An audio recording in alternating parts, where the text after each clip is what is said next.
తెలుగు పంచాంగం ప్రకారం ప్రతి సంవత్సరం భాద్రపద మాసంలో చివరి రోజున వచ్చే అమావాస్యను మహాలయ అమావాస్య అని అంటారు. ఈ అమావాస్యనే పితృ అమావాస్య అని, పెద్దల అమావాస్య అని కూడా పిలుస్తారు. ఈ మహాలయ అమావాస్య రోజున చనిపోయిన పూర్వీకులకు తర్పణం, శ్రాద్ధం వంటి కార్యాలు ఆచరించడం వల్ల పితృదేవతలకు మోక్షం లభిస్తుందని నమ్ముతారు. ఈ పితృపక్షాలలో మహాలయ అమావాస్య చాలా విశిష్టమైంది. మహాలయ అమావాస్య నాడు పితృదేవతలు తమ సంతతి ద్వారం దగ్గర నిలబడతారంట. ఆ రోజు వారికి శ్రాద్ధకర్మ నిర్వర్తించకపోతే దీవెనకు బదులుగా శపించి వెళ్ళిపోతారంట. నిజానికి ప్రతి మాసంలోనూ అమావాస్య పితృల పుణ్యతిథిగా భావించబడిన మహాలయ అమావాస్యకు విశేష ప్రాముఖ్యత ఉంది.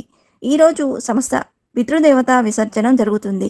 తమ పితృల పుణ్యతిథి వివరాలు తెలియని వారు పితృపక్షంలో ఆ తిథి నాడు ఏ కారణం చేతైనా శ్రాద్ధం పెట్టలేని వారు మహాలయ అమావాస్య నాడు శ్రాద్ధం, దానం, తర్పణం చేస్తారు. ఎవరు శ్రాద్ధ విముఖులు కాకూడదు. శ్రాద్ధ మహిమను శాస్త్రాలు విస్తృతంగా పేర్కొన్నాయి. శ్రాద్ధం చేయటం వల్ల సంతానం ప్రాప్తిస్తుందని స్కంద పురాణంలో చెప్పబడింది. ఈ 2025 సంవత్సరం సెప్టెంబర్ 21 ఆదివారం రోజు వచ్చే మహాలయ అమావాస్య రోజు అమావాస్య తిథి సెప్టెంబర్ 20 శనివారం రాత్రి 11:43 ప్రారంభమై సెప్టెంబర్ 21 ఆదివారం రాత్రి 12:06 వరకు ఉందండి.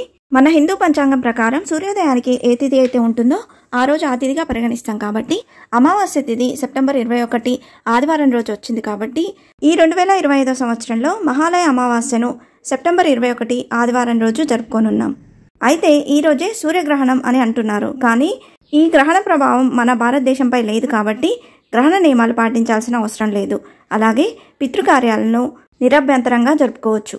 ఈ మహాలయ అమావాస్య రోజు పితృదేవతలకు ఆదరపూర్వకంగా శ్రాద్ధకర్మతో సంతోషపెడితే వారు తమ సంతత వారి ఆయువు, విద్యాధనం, సంతానం సమస్తం కలిగి ఉండేటట్లు ఆశీర్వదిస్తారని శాస్త్రాలు చెబుతున్నాయి.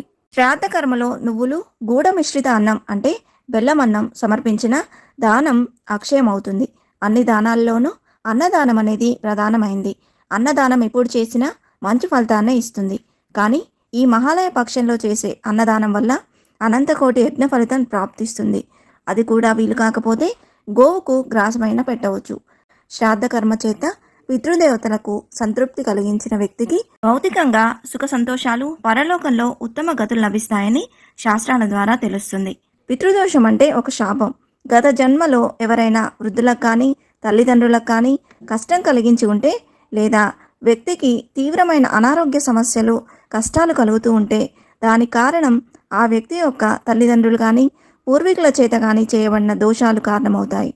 పూర్వీకులు చేసిన కొన్ని దోషాల వల్ల వారి తర్వాత తరం వారు కష్టాల పాలవడం, పితృదోషాలకు గురి కావడం జరుగుతుంది. జాతక చక్రంలో ఇటువంటి దోషాలను గుర్తించవచ్చు. పితృదోషాల వల్ల అనేక రకాలైన సమస్యలు కలుగుతాయి.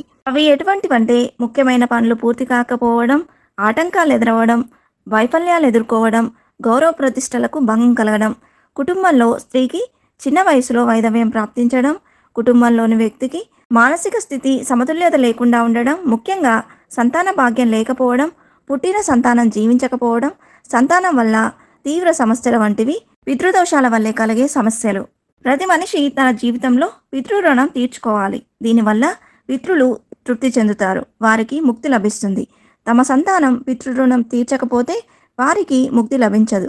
మహాలయ పక్షం రోజుల్లో వారసులు వదిలే తర్పణాలు పితృదేవతలకు ఆకలి దప్పులు తీరుస్తాయి. సంతృప్తి చెందిన పితృదేవతలు ఆశీర్వాదం వంశీకుల ఉన్నతికి కారణమవుతుంది. ఇంతే ఫ్రెండ్స్, ఈ వీడియో మీకు నచ్చిందని ఆశిస్తున్నాను. ఇలాంటి ఇంట్రెస్టింగ్ వీడియోస్ కోసం please subscribe my channel and press the bell icon. అలాగే లైక్ చేయండి, షేర్ చేయండి. మీకు ఏమైనా సందేహం ఉంటే నా కమెంట్ బాక్స్లో పోస్ట్ చేయండి. మరొక మంచి వీడియోతో మేము ముందుకు వస్తాను. అంతవరకు సెలవు. సర్వేజన సుఖినో భవంతు. స్వస్తి.